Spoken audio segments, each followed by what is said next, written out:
Assalamualaikum warahmatullahi wabarakatuh, pemirsa WMB TV dan sahabat kampus dimanapun Anda berada. Kembali dalam tayangan podcast WMB TV, di mana kali ini kita akan membahas satu edukasi mengenai pernikahan di usia dini. Nah, untuk membahas hal tersebut, kita akan kehadiran satu orang tamu, yakni tamunya dari salah satu akademisi dari Fakultas Ilmu Kesehatan Universitas Muhammadiyah Bengkulu.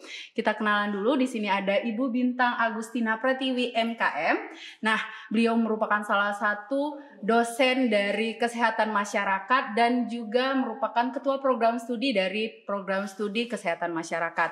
Nah, seperti yang kita ketahui bahwa pernikahan dini itu sendiri merupakan pernikahan yang dilakukan oleh anak yang dikategorikan masih dengan usia remaja, yang dimana umur dari anak tersebut masih belum cukup atau belum matang untuk melakukan satu pernikahan. Sebelum itu, biar enak kita cerita tentang pernikahan di usia dini dan edukasi buat teman-teman semua. Kita kenalan dulu dong sama narasumber kita dalam podcast ini. Perkenalkan, ini adalah Ibu Bintang. Nah, apa kabar Ibu Bintang? Alhamdulillah sehat. Alhamdulillah sehat. Bagaimana kabar perasaannya Ibu Bintang untuk memberikan edukasi ke anak-anak serta orang-orang tua seperti itu? Insya Allah sangat bersemangat berbagi informasi ke teman-teman di sini. Alhamdulillah, berarti berbagi informasi, berbagi ilmu seperti itu ya, biar adanya minimalisir jumlah pernikahan usia dini. Betul saat sekali ini ya. itu, Mbak. Karena pernikahan usia dini itu cukup tinggi di Indonesia seperti Ya, itu.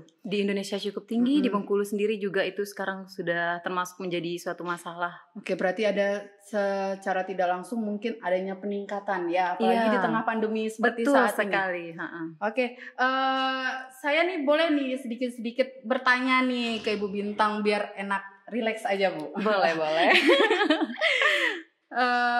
Sebelumnya saya serta kru dari WMB TV mengucapkan terima kasih banyak atas kesempatan dari Ibu Bintang yang sudah bersedia untuk datang di acara podcast kita kali ini. Semoga edukasi yang kita sampaikan untuk teman-teman semua dapat diterima dengan baik dan bisa diterapkan agar meminimalisir adanya pernikahan di usia dini.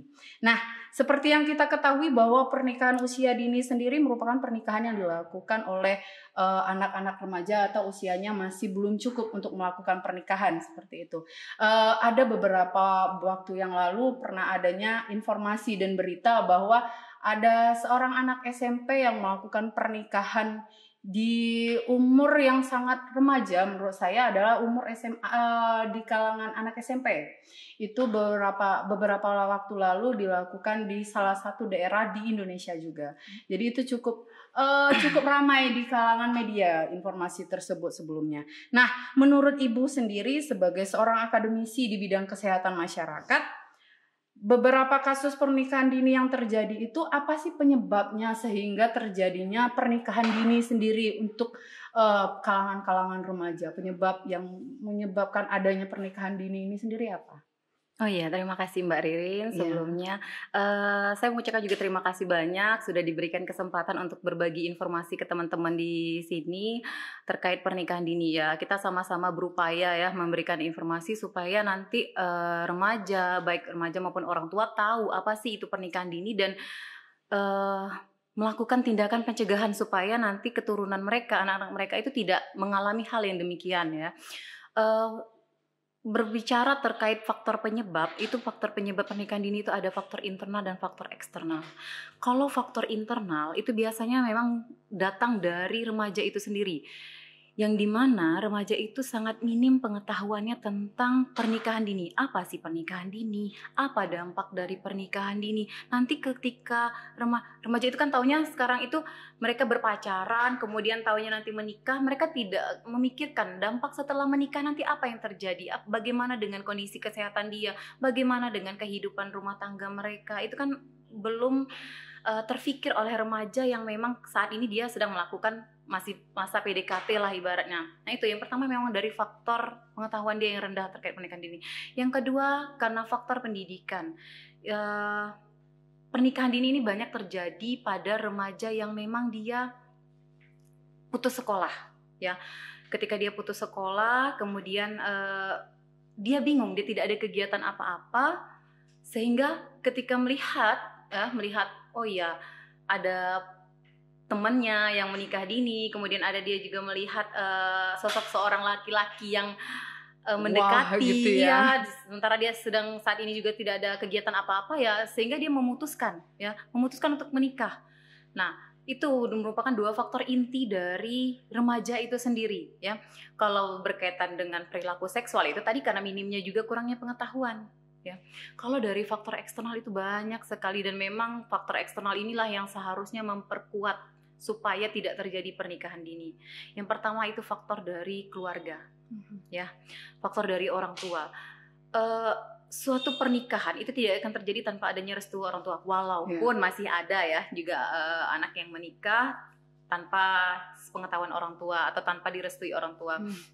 Jadi sebenarnya keluarga ini perannya sangat besar ya. Pasti ketika anak ingin menikah, dia akan berkomunikasi dengan orang tuanya, ingin meminta saran, meminta masukan. Nah, biasanya kalau orang tua yang memang berpengetahuan ya, dia tahu ini nanti dampak untuk menikah dini. Ketika anak saya menikah dini, nanti efeknya rumah tangganya, emosionalnya otomatis masih labil kan. Nah, maka orang tua tidak akan menyetujui. Tapi bagi orang tua yang tidak tahu ya, dia bukan tidak tahu sih, kadang orang tua tuh berpikir lagian anak saya juga tidak ada kegiatan, kemudian ya sudahlah, mumpung lagi ada jodohnya datang. Biasanya orang tua tuh udah berpikir jodohnya sudah sampai, ya sudahlah daripada nanti ditunda, takutnya nanti jodohnya makin jauh. Ya, biasanya persepsi seperti itu yang menyebabkan terjadinya pernikahan dini. Selain itu faktor ekonomi ya, biasanya anaknya yang menikah di usia dini itu memang karena faktor ekonomi, karena memang orang tuanya tidak mampu lagi membiayai anaknya, sehingga ketika ada seseorang yang ingin melamar anaknya, orang tua langsung menyetujui. Orang tua langsung menyetujui. Setelah menikah kan otomatis anak itu tidak menjadi tanggungan orang tua lagi. Iya, benar. Nah, itu karena faktor ekonomi. Kemudian faktor lingkungan, teman sebaya ya. Penyebabnya itu karena teman sebaya, di mana anak-anak yang menikah usia dini itu umumnya di lingkungan mereka itu juga sudah banyak yang menikah usia dini. Mereka menganggap hal itu biasa. Nah, mereka menganggap hal itu biasa, sehingga ketika mereka memutuskan untuk menikah, mereka tidak akan malu, mereka tidak akan ragu, karena sudah banyak teman-teman yang seperti itu. Nah, itu jadi penyebabnya, Mbak Ririn. Oke, berarti bukan hanya 1-2 hal yang menjadi penyebab, cukup banyak penyebab yang menjadikan anak-anak itu yang di bawah umur atau masih di kalangan remaja ingin berminat melakukan pernikahan di usia dini. Bukan hanya dalam segi internal, tapi ternyata pendidikan juga. Memang berarti kita sebagai seorang akademisi atau pihak-pihak terkait harus mampu mengedukasi anak-anak itu sendiri ya, untuk meminimalisir dari pernikahan usia dini itu sendiri. Ada satu lagi Mbak Ririn yang memang menjadi faktor penyebab utama, apalagi sekarang kita di masa pandemi, yaitu media informasi. Di situ yang sering menjadi faktor penyebab meningkatnya pernikahan usia dini. Apalagi sekarang kondisi pandemi di mana semua anak itu difasilitasi padahal difasilitasinya itu untuk media pembelajaran, tapi tanpa pendampingan orang tua, maka anak menggunakan media itu untuk hal-hal yang negatif. Itu yang juga merupakan faktor pendukung. Berarti media itu juga sebagai salah satu ini ya, apalagi dengan perkembangan teknologi yang sekarang, semua pesan pun mudah. Ada media Instagram dan lain sebagainya. Bisa janjian. Bisa itu yang menjadi penyebab. Juga terkadang kasus juga terjadi karena hal tersebut. Mungkin kurang perhatian atau pengawasan orang tua. Ya benar, itu merupakan salah satu hal penting ya. Bahasanya karena anak-anak remaja itu usianya usia masih rentan dan pengen taunya tinggi. Betul sekali. Karena pengen taunya tinggi dan rentan, apalagi baru ketemu abangnya ganteng, terus abangnya perhatian, deket, lanjutkan. Iya betul. Ya biasanya seperti itu, apalagi kalau seorang wanita kan seperti yang kita ketahui mendapatkan satu sosok yang seperti itu kan pasti ada rasa tersendiri. Iya benar. Mereka seakan-akan ada yang mengagumi aku gitu kan. Seperti pengalaman pribadi ya. Oke, dari penjelasan Ibu sendiri mengenai faktor-faktor penyebab, terus bagaimana sih cara mencegah agar tidak adanya niatan atau memang terjadinya pernikahan di usia dini untuk para remaja itu sendiri? Baik, jadi kalau kita lihat dari faktor penyebab ya, karena kita mau mencegah. Kalau kita mau mencegah, otomatis kita harus tahu penyebabnya apa dulu.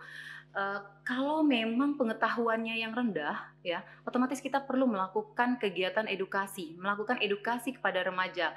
Nah, saya sebelumnya punya penelitian tentang pernikahan usia dini di suatu kabupaten, ya, yang dimana angka pernikahan usia dininya cukup tinggi.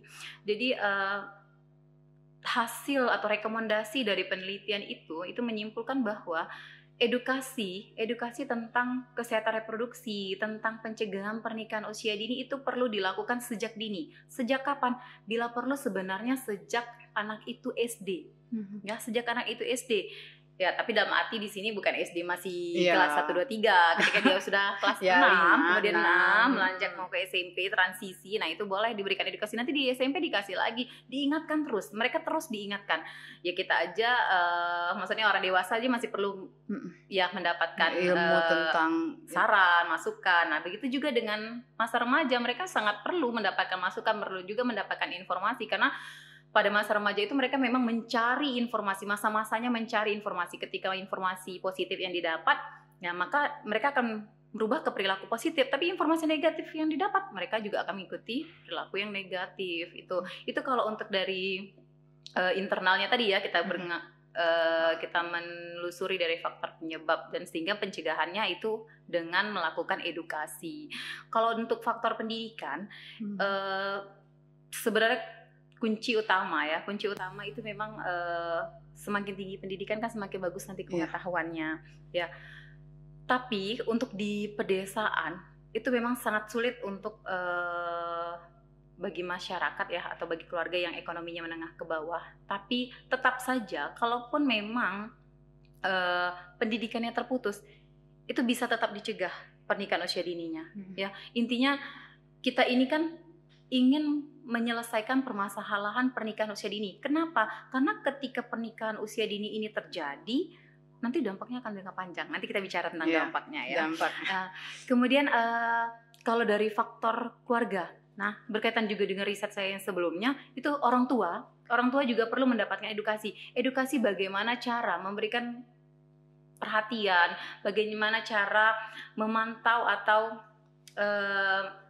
melakukan pendekatan kepada anak sehingga orang tua tuh menjadi orang yang paling dipercaya oleh anak ya, sehingga nanti ketika ada cerita atau ada sesuatu yang ingin disampaikan oleh remaja, mereka langsung ke orang tua, mereka bukan menyampaikan kepada temannya ya. Kemudian kalau faktor ekonomi itu tidak akan sulit ya kalau untuk mencegahnya ya. Ya tadi kalau memang udah putus sekolah ya sudah, artinya menikahnya yang dicegah.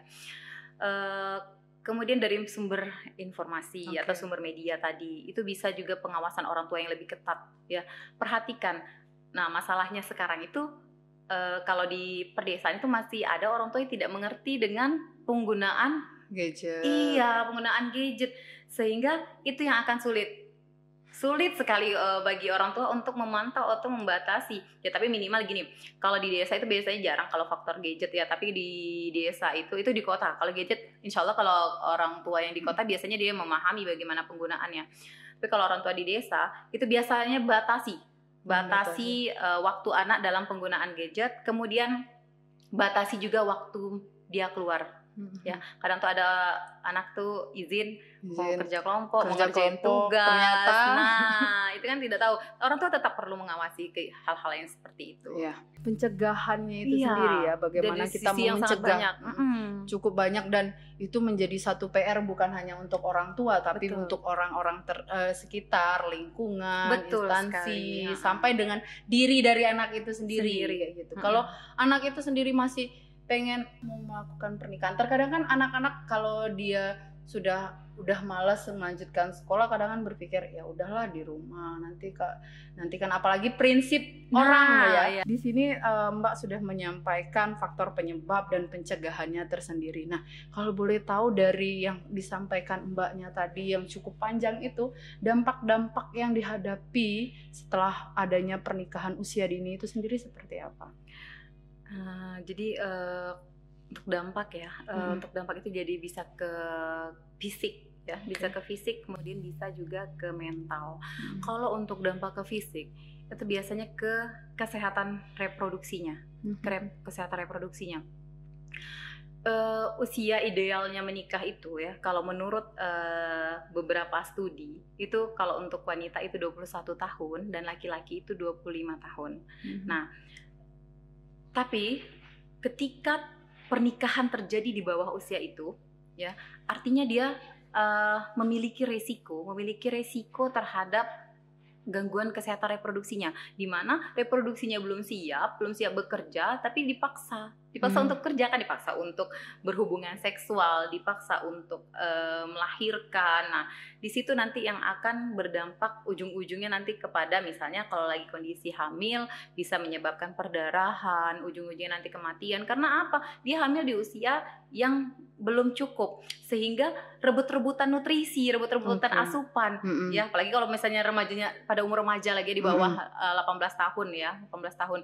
Nah, itu rebut-rebutan nutrisi yang si anak mau mencukupi kebutuhan si bayi tadi, mencukupi kebutuhan bayinya, sementara si ibu juga karena masih butuh asupan yang sangat besar.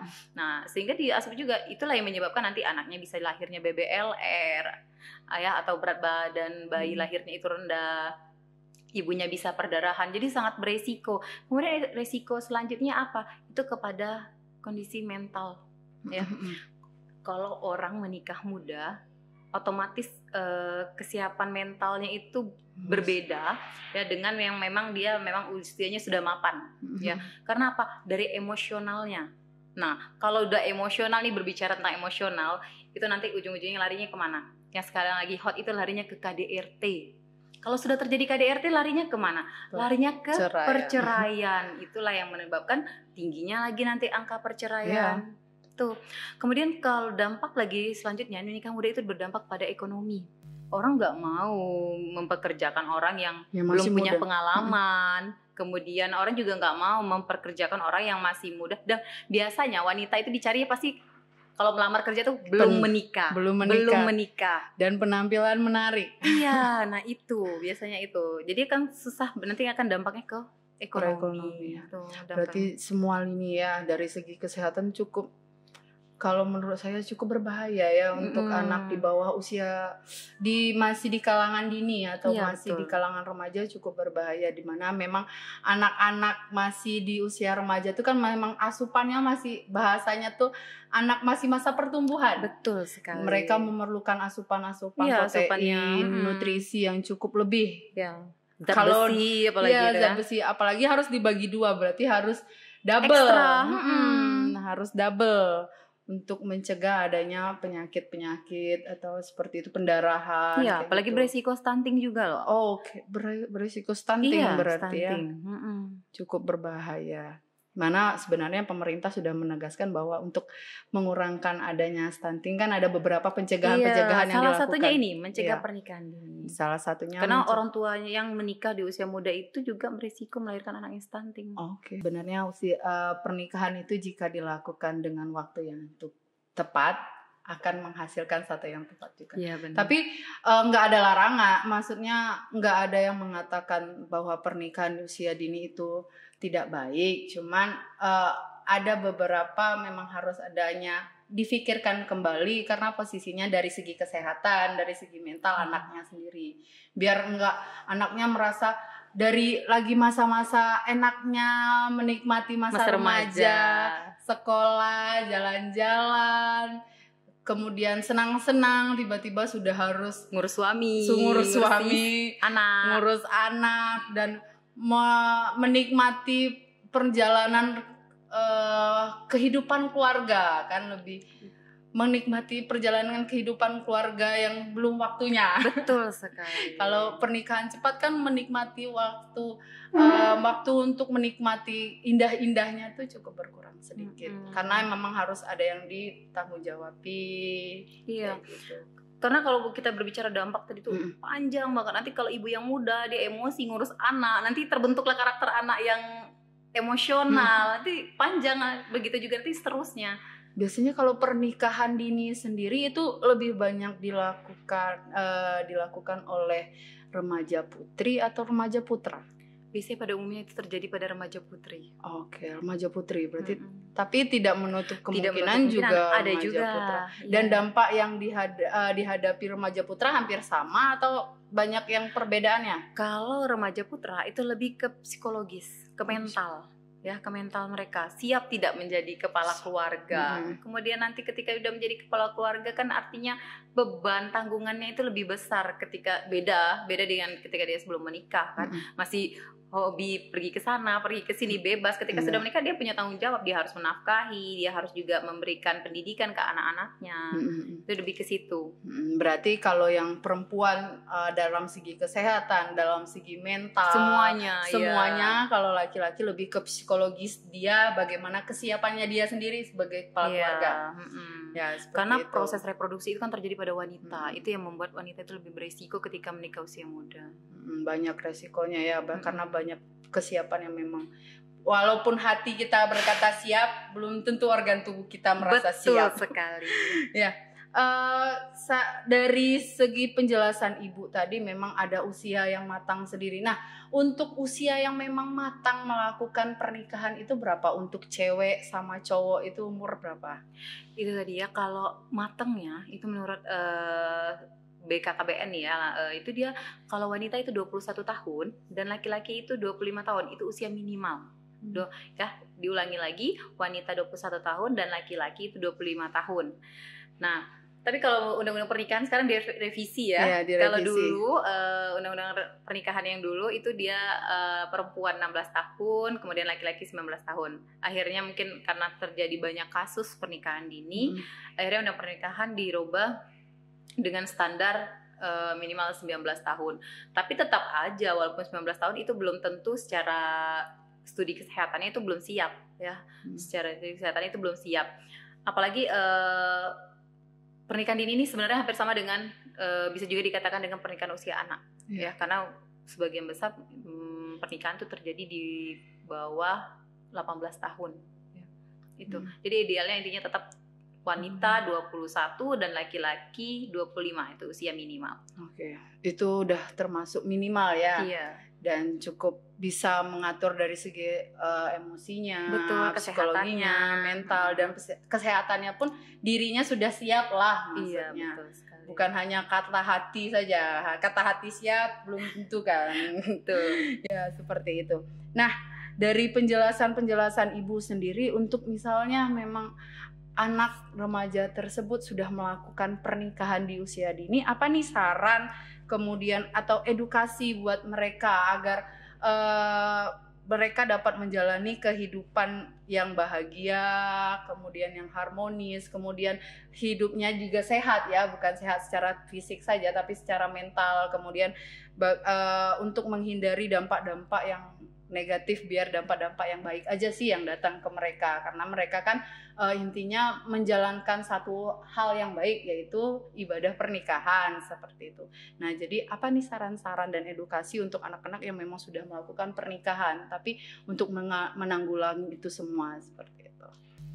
Ini saran dari saya ya, untuk yang sudah memang bagi teman-teman atau remaja yang sudah terlanjur untuk menikah di usia dini, saran yang pertama bagi yang memang dia sudah menikah tapi belum punya anak, tunda dulu untuk mempunyai anaknya. Karena apa? Karena itu tadi, ketika hamil atau melahirkan di usia muda akan berpengaruh terhadap kesehatan reproduksinya, berpengaruh ketika masa kehamilannya, nanti beresiko perdarahan, beresiko juga anak yang dilahirkan BBLR, beresiko juga anak yang dilahirkan stunting. Nah, untuk yang sudah punya anak, teruslah belajar ya, teruslah belajar bagaimana cara mendidik anak, teruslah belajar bagaimana cara berumah tangga yang baik. Jangan ikuti emosi, karena itu tadi kita sadar kita menikah usia dini. Kita menikah di usia dini, otomatis kita pasti emosinya masih labil.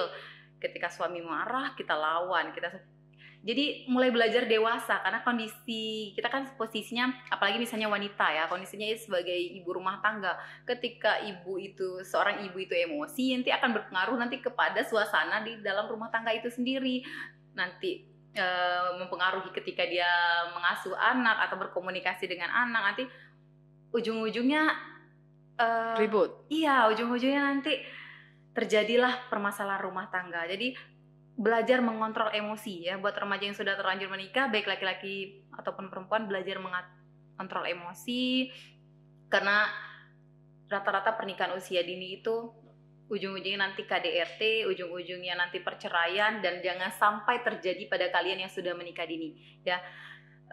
Kemudian batasi untuk meminta ketika terjadi permasalahan di rumah tangga, batasi minta saran di si A, saran si B, saran si C.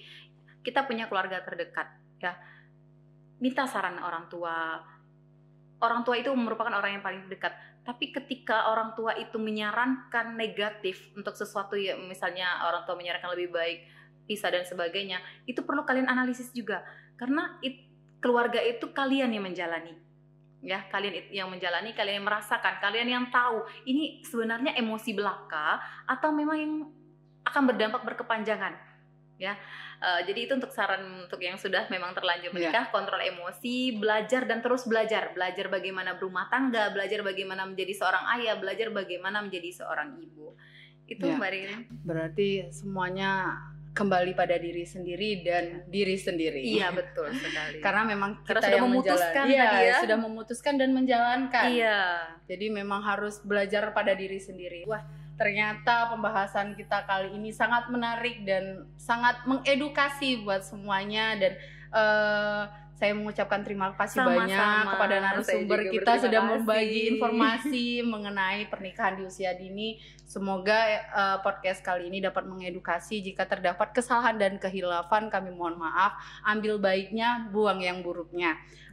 Terima kasih kepada Ibu Bintang Agustina Pratiwi MKM.